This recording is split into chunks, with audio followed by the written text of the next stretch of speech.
I was found in a box on a battlefield and taken to an orphanage where I was then raised there for the next 7 years of my life, 8 years of my life, seeing and experiencing some of the worst of humankind, every day wondering whether I was going to live or die.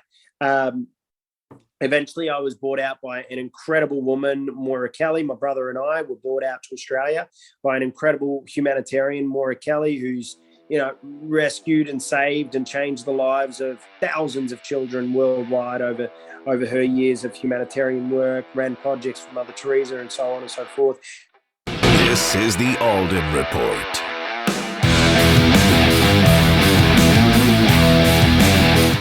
Today's episode is brought to you in part by Wicked Happy. The way you live your life depends on your outlook, and theirs is simple. Be Wicked Happy. Wicked Happy provides you with apparel to make you smile. So if you want to be wicked happy and you want to look wicked cool, then visit wickedhappy.com, and at checkout, enter in the code RADIO for an additional 15% off your entire order. Again, visit wickedhappy.com, apparel to make you smile. This is the Alden Report.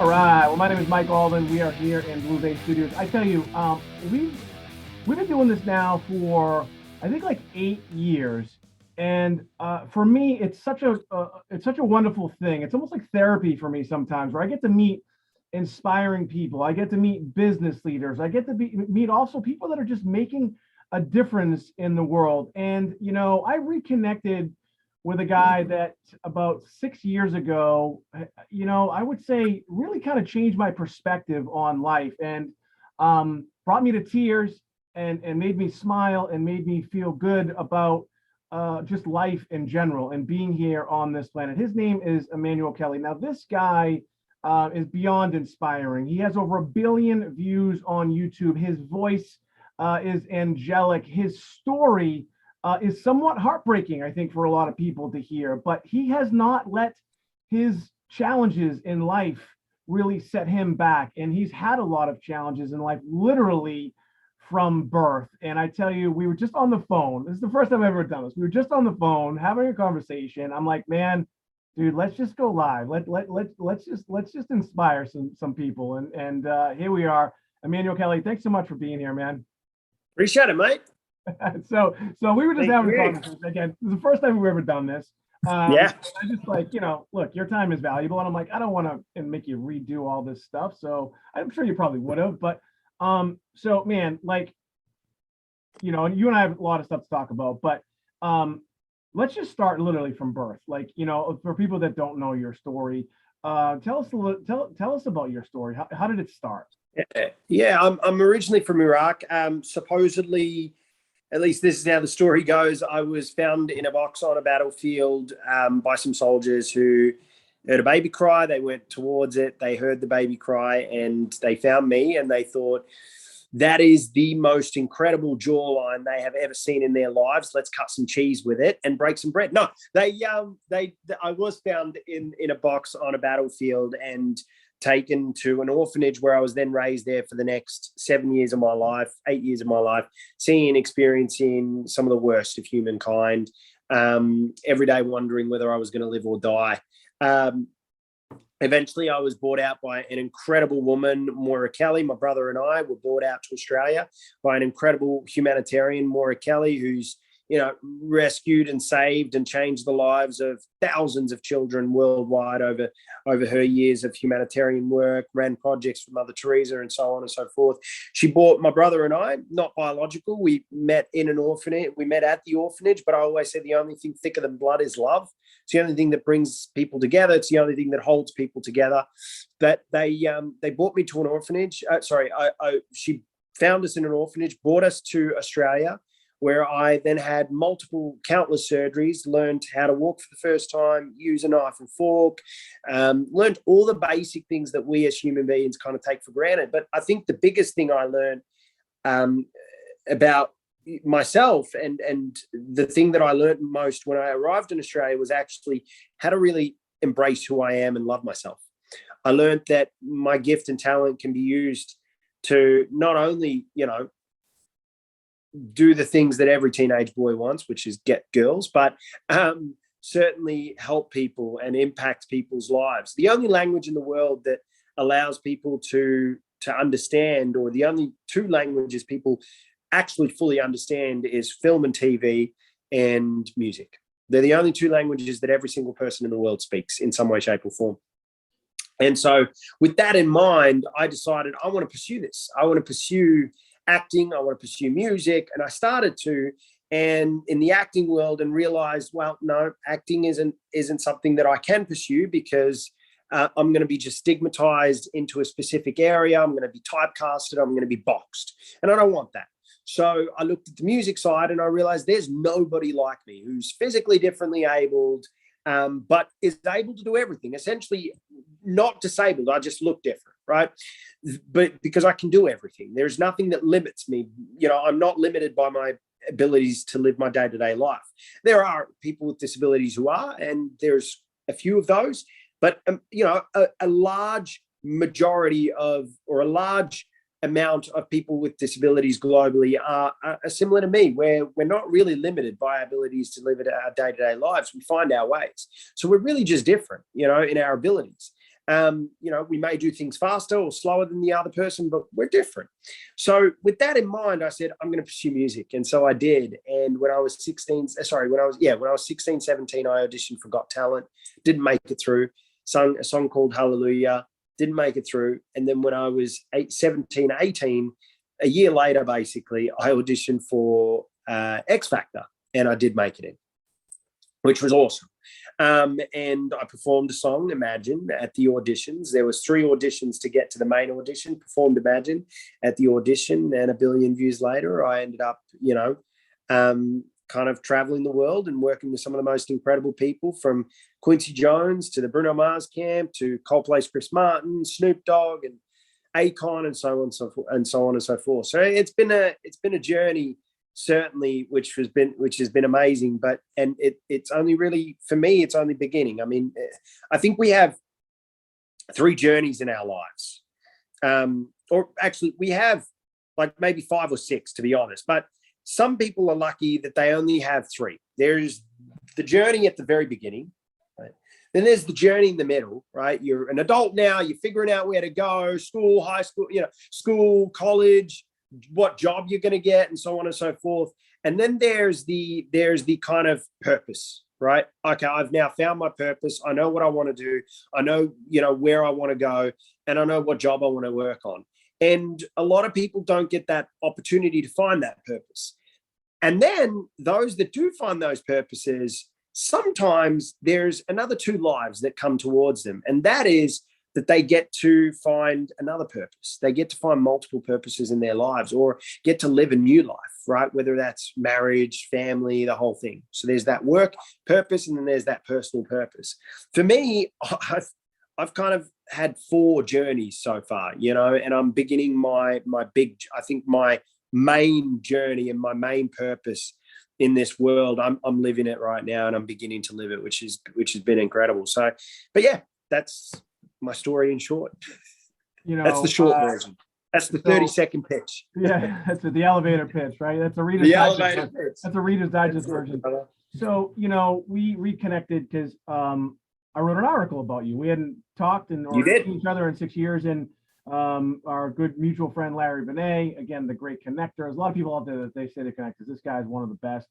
You know, reconnected us because I sent him the article, and then you and I were just talking privately, and you know, I share we're talking about a lot of stuff, mental health, the whole thing, and we're going to get into all that stuff. Absolutely. I was telling you that, like, I was feeling down, and I had, you know, I saw a gentleman who had no arms and no legs, and he was walking, which means he had prosthetics, and we talked, and then it just triggered my memory of you. And you know, I remember that moment where you came in. We were at this event that was put on by Larry Benet, and I didn't see you, but I heard you, and you came in, and you had such a beautiful voice and a beautiful outlook and everything. But you know, and we didn't really get into this part yet, but you know, you talked a little bit about mental health, and I want to talk about some struggles later on. But you know, they whoever they are say that, I know when people are born, the way you or growing up the way that you've grown up, and it's your only reality, right? Yeah, of course. And you hear that people who were like born with, like, let's say, like children that are born with rheumatoid arthritis, like excruciating pain, it's their only reality, and their outlook is different than people who don't have those challenges from the beginning, and they're able to succeed and grow and do things that those of us that were given all the things that we're supposed to be given don't do. Like, were there moments? I mean, there had to have been moments like when you were little, or at some point in your life, you like. I mean, like, when I was little, yeah. Look, I had moments when I was little where it was kind of like that survivor guilt in a way. What, I did ask questions, why me, but it wasn't really that bad when I was little in that sense. It actually. So do you know what impactful happened? So, like, were you born like this way, or did something happen? Yeah, I mean, I was born this way, but supposedly my parents were potentially exposed to, some of the chemicals that were in the weapons, that were in weapons in general. So not chemical weapons or anything, because Iraq didn't have those, but certainly some chemical weapons, some of the chemicals that were in weapons in general.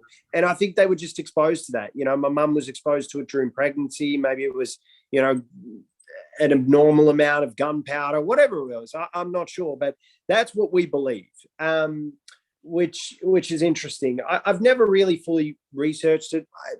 It doesn't really, I'm not curious to really know. I don't think I need to. I think I'm like this, I'm like this for a reason. And, and maybe I'm not like this for a reason. Maybe there is absolutely no reason in the world, I don't know, right? That's the reality. There's so much about our world that we don't realize, that we know, that we don't know as human beings. There's so much that we don't know about our own earth. There's so much we don't know about, the universe in general, and faith and things like that. So for me, I never was curious in that sense. But when I did get older, and kind of as all high schoolers, man, I mean, when high schoolers, get to a certain age, you feel self-conscious, and, you want to ask a girl out, you want to talk to her, you want to, do all that sort of stuff. And you can't, because, you feel that essentially you're insecure is the easiest way to say it. You're very, very insecure and self-conscious about the way you look and all that sort of stuff. So, but when I did come out to Hollywood, and when I entered the entertainment industry, those insecurities heightened to a level that I hadn't realized was possible. And that drove an enormous amount of insecurity, where it drove me to also, do things that I would never normally do: drugs, alcohol, spend money in places that I shouldn't be spending it, trusting people that I probably shouldn't be trusting, and all that sort of stuff. And before I knew it, I'm losing all my money, or I'm on the side of the street, homeless, or whatever it is. And I did go through that for about 2 or 3 months. I went through that whole phase of homelessness and depression, and asking myself and the world and the universe, why me? And that did come, and it was, a lot of it was certainly driven from not understanding the territory of what discrimination can do, or what discrimination is.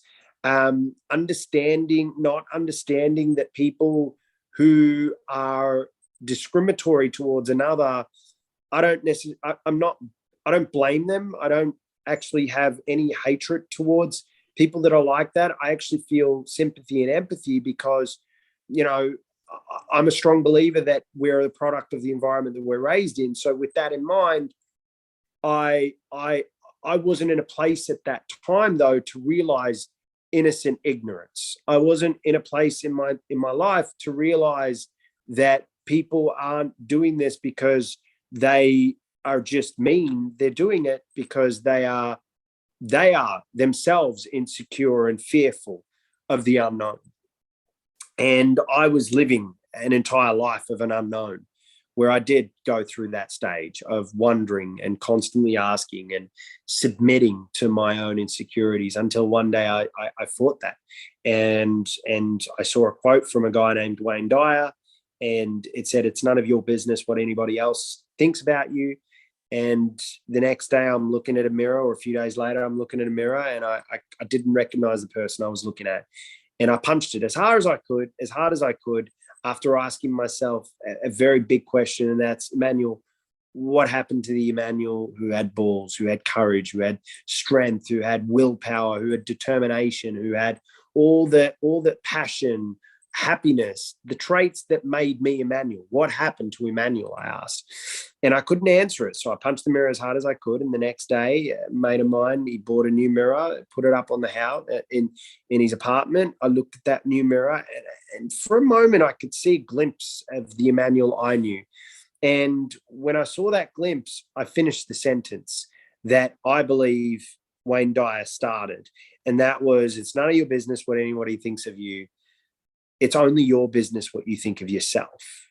And whether I finished it or somebody else coined it or somebody else finished it, in that moment, I hadn't read the finishing part of the sentence. So I thought, I'm finishing this.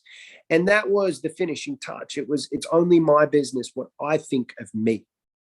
And so then I asked myself, what do I think of me?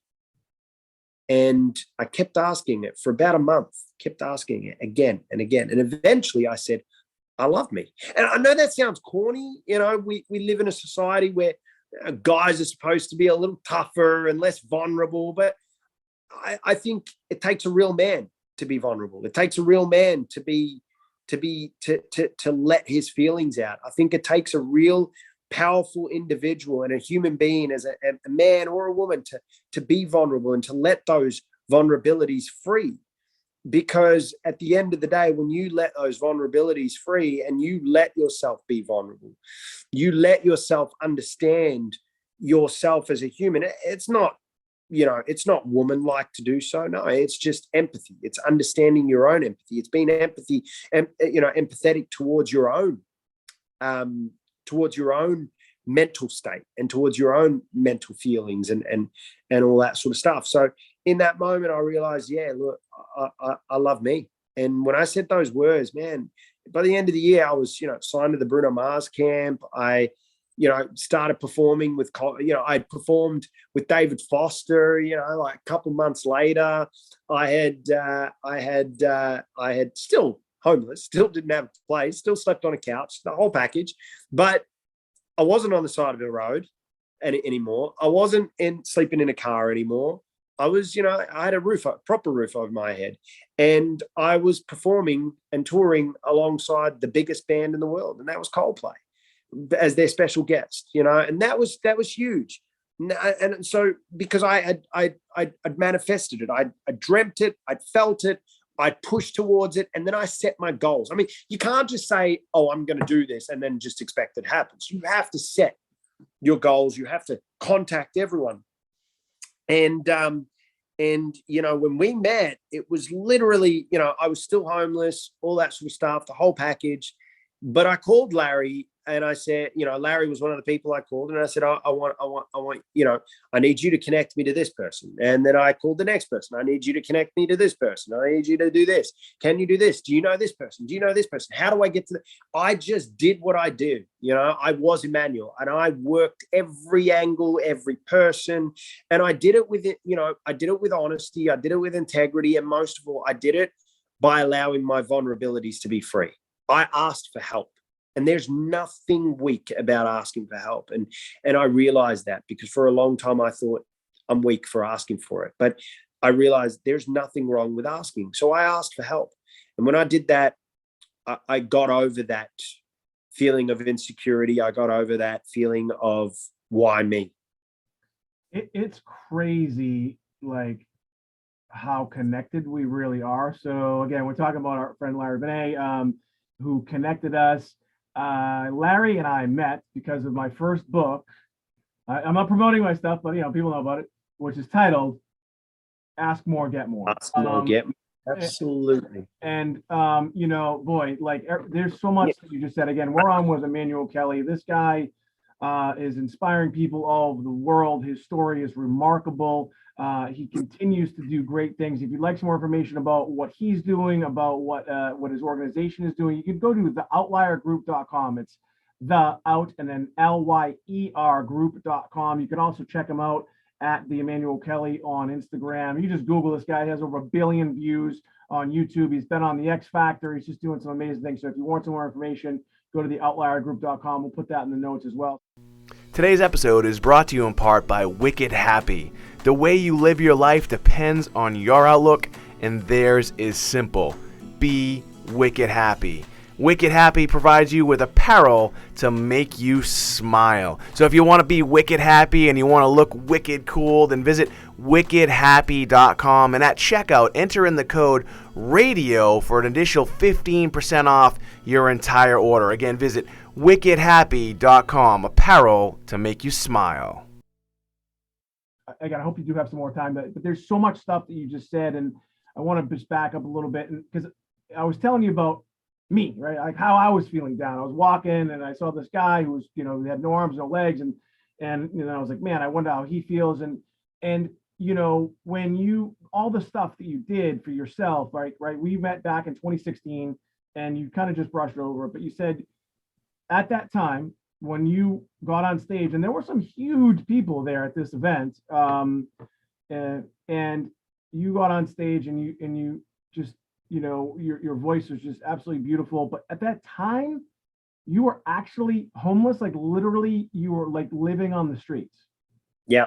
Okay. So now on a balcony. Okay. So you and I kind of have joking a little bit. I said, when I wrote the article, I said your height and you were like, whoa, man, wait, I'm way taller than that. But when you came in, it was obvious that you were different. Right.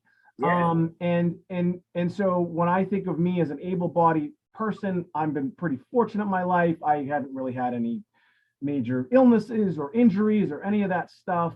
And to this day, like I talk about it a lot as well, like every day is a bit of a struggle, right? And so, and you talk about that moment when you saw yourself in the mirror, but is that really what it takes? Because you always hear about people who hit rock bottom, then they get to the top or whatever. Like it sounds like you were kind of like at your rock bottom moment. I was definitely at my rock bottom. But do you think that's necessary? Do you think that people need to go through? I don't think it's I don't think it's necessary in order to achieve the greatest success. What is necessary is that you constantly, even when somebody tells you you will never achieve it, believe that you will. But remember, that saying, I mean, it's probably a terrible saying, really, if you think about it, but there's so many ways to skin a cat, right? Remember that there is many, many ways to achieve that success, right? It may not be the way you want it to be or you think it's going to be, but it will get there. You have to believe that you'll achieve it. How you achieve it, that's not entirely up to you. That's up to the people around you. That's up to the paths you take. That's up to the focus that you might have in one direction and so on and so forth. I mean, the reality is, if you're not a great singer, but you say you're going to be the biggest superstar in the world, the likeliness of you becoming the biggest superstar in the world and still not being a good singer, and when I say great singer, I mean, you can't even hold a tune, right? There are artists who aren't good singers, but are unique in their talents. They've got a unique way of performing. They've got an amazing way, they've got a unique voice and so on and so forth. Me, I'm not a great singer, but I realized that I do have certain assets and I utilized those assets. I pushed those assets. My assets were my story. My assets were my unique sounding voice. It's not a great voice, but it's unique. And I knew I had that going for me. So as long as I, designed ways to put that in front of people, and I never falsifyingly, promised, I never falsifyingly kind of represented what my talents were. I just said, this is my talent and I'm bloody good at it. My talent is the ability to step on a stage and perform. The way I capture an audience, whether it's I capture them in an intense way and in a passionate way, or they want to just walk out of the room and throw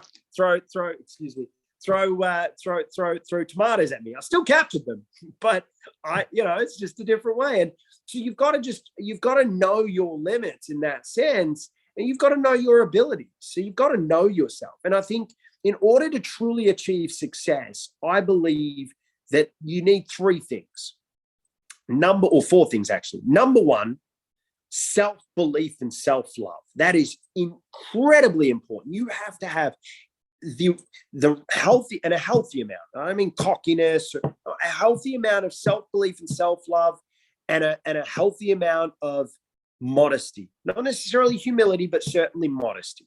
Right? So that's very important. So that's number one. Number two, no matter what anybody says to you, if you truly believe you have the gift and you have what it takes, then you go for it. If you truly believe in your mission, you don't stop. Don't let anybody get in your way, and do it respectfully. Don't, barge through them. I'm not the biggest fan of, pretty much all of the, top 10 billionaires of today, because, they've done it in ways that aren't, in my belief, filled with integrity. It's been ruthless. They've hurt people along the way, and this ideology of, to be successful, there's this saying that people have, and that is that the most, in order to become the most successful person or a insanely successful person, you're going to make enemies along the way.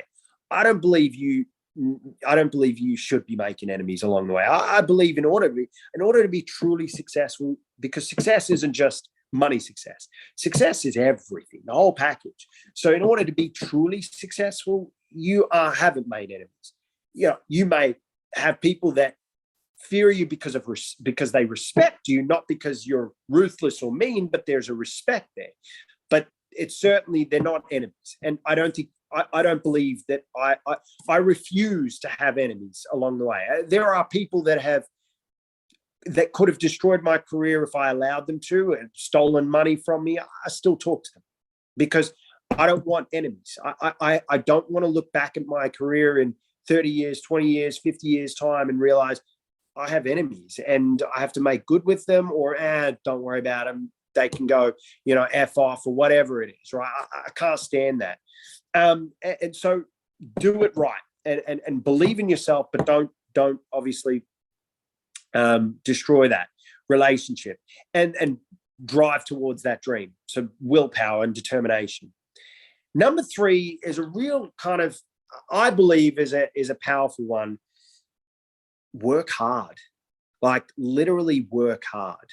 And when I say work hard, I don't mean like hustle and, be like, yo, I'm doing this. Yeah, I'm doing this. Yeah, no, I mean focus. Focus on what you want. Focus hard and plan it out. It doesn't have to be on a wall. It doesn't have to be on a laptop or in the notepads or anything. But plan it, even if it's in your head. My plan is in my head. I know every step of what I need to do, at least every step of what I need to do in order to achieve what I need to achieve in the next 12 months to 18 months.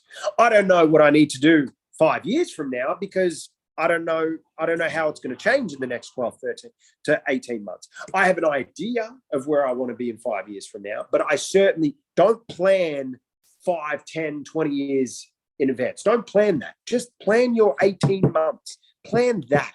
Plan 18, 24, at the furthest 36 months, because that's a lot of time and you don't want to waste it. Because if it doesn't work after 12 months, if you're realizing this is probably a bad route, well, guess what? You can pivot very, very quickly, but still stay on path. So, but work hard.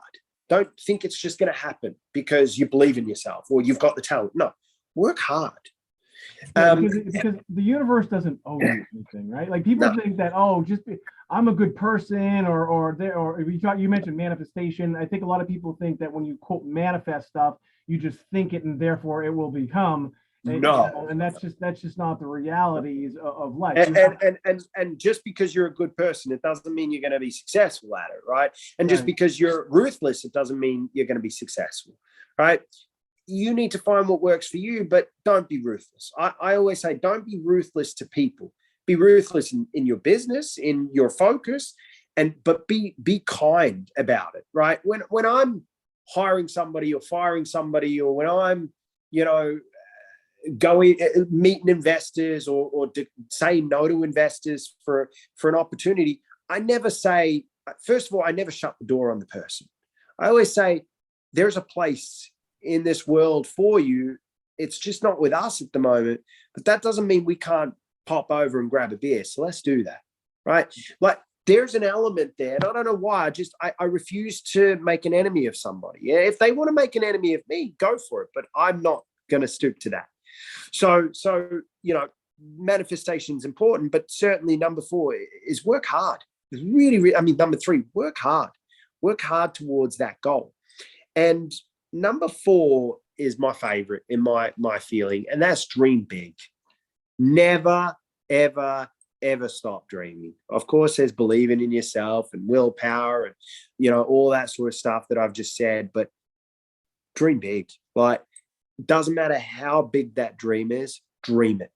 It may not happen, but there's nothing wrong with dreaming it.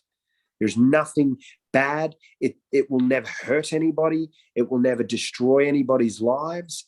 Dreaming just helps you essentially follow the path or the goals or the philosophies or the ethics or whatever, or the bullet points of the things I just said. So dreaming big. I love it. Again, I'm so excited that we were just able to just to jump on. So before we jump off, and I think we'll probably jump off, and then you and I will probably even talk after if you have time. Yes. Tell us about the Outlier group, what it is, why you founded it, what you guys are doing, and how people can get involved. So remember how I was saying, when I was 11 years old, I realized if I went into the acting world, I'd be stigmatized, all this stuff. At about 12 years old, I had this dream, and I don't even know if it was a lucid dream or if it was a dream. All I knew is I just had this picture in my head that one day we'll live in a world where there's a bridge between people who are differently abled and the able-bodied world.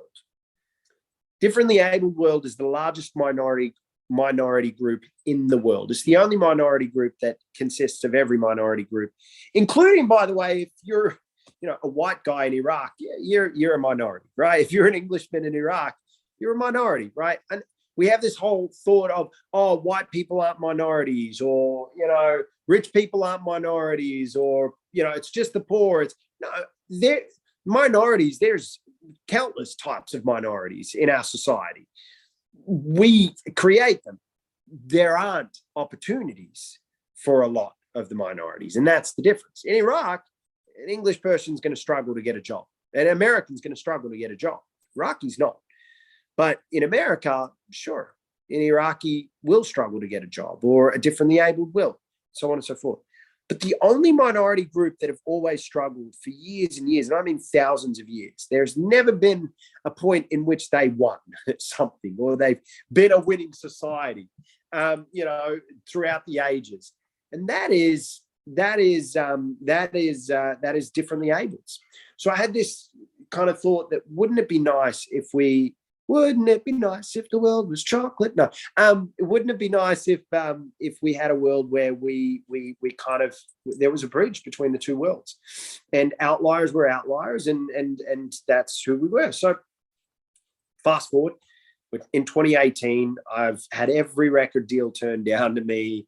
I've turned down record deals because they haven't valued me, and so on and so forth. And eventually I just said to Chris Martin of Coldplay, who, is a dear brother, I said, look, bro, I'm going to start up my own company. It's going to be a record label. I'm going to do it. He said, that's a great idea. I said, yeah, let's do it.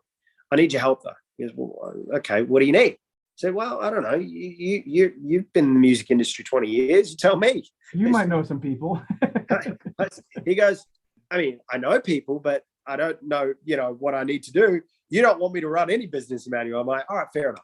So, his team were incredible. They kind of jumped in and supported and helped in many ways. And I've had multiple facets and, different times and so on and so forth. And they've been incredibly patient with me because I'm a scatterbrain. And about 2019 came along and I sat with him again and I said, okay, I'm ready. Let's do it. The album was done. We were ready to go for it. And then COVID hit. And when COVID hit, things started to obviously shut down. I didn't release my album. We dropped everything on the head, basically. But it gave me a chance to kind of pivot, and it gave me a chance to focus on what I actually wanted and what my purpose was. So I spent 2 years researching. I just finished it this year.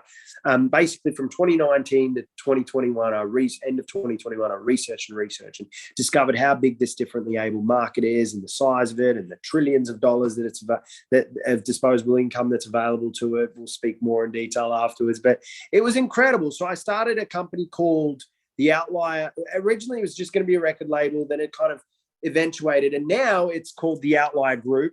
And basically, our aim is to tap into countless businesses and be a beacon and be the ultraviolet. Essentially, the outliers of the world, or differently abled, are the invisible ink. We know that they're there, but there's no one shining a light on. Outlier Group aims to shine a light on them, create job opportunities within multiple different sectors, from insurance to retail to environments, where we want to build educational platforms, accelerator hubs, environmental zones in which, there's schools and so on and so forth. Our big goal is to create the first fully accessible city in the world. That's it. It's fully accessible. But in order to allow innovation to flourish, you've got to essentially end the stigma, or at least break down the stigma. And the best way to break down that stigma is through entertainment. So we focused heavily on the entertainment sector. And so Outlier Entertainment aims to, create projects, content, represent talent who are differently abled, launch music artists and talents who are differently abled, and launch and finance and produce and distribute films that are not differently abled centered, but are cast in differently abled, either behind the screen or in front of the screen. Our aim is to be that beacon, to be the ultraviolet light to the outliers of the world, to be that shining light, to be that beacon, and to represent differently abled globally, and to target that market and show them that they are valued members of society, and they are incredible human beings, and they are people who can one day allow innovation to truly flourish to a level that I think we haven't even seen just yet. And in order to do that, you've got to do it through entertainment. You've got to break down the barriers. So that's what we're doing. Absolutely amazing, man. What turned out to be just a reconnection phone call. I'm like, hey, man, let's do this because you inspired me. And I just felt like your energy and everything. You're like, yeah, let's do it. I know you're in the UK right now. I don't know what time it is, but, it's like 2:00. What time is it there? It is 7 p.m. Okay, so it's not that late. But anyway, listen, man, I want to thank you for being here and just being so spontaneous and being transparent and sharing with the world just a small part of your story. Again, if you'd like some more information about Emmanuel Kelly, go right to his website. Again, theoutliergroup.com. It's LYER group.com. You can check him out on Instagram at the Emmanuel Kelly. You just Google him as well. He's all over the place. He says his voice isn't that good. I beg to differ. I think he has a beautiful voice, but he does have the whole package, and he is changing people's lives. And if you aren't inspired by this man and the things that he's done, then you need to wake up. I need to wake up. When I'm not feeling good in the morning, I need to look at him and say, man, look what he's done with his life. And we didn't even touch upon in 2016 when we met. He mentioned he was homeless, but he lost millions. He had people steal from him. It just, he had addiction issues.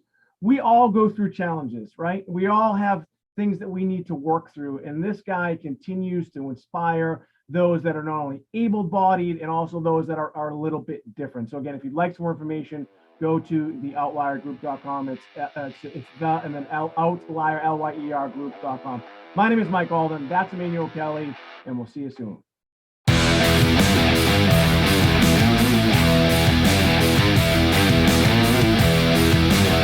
Today's episode is brought to you in part by Wicked Happy. The way you live your life depends on your outlook, and theirs is simple. Be wicked happy.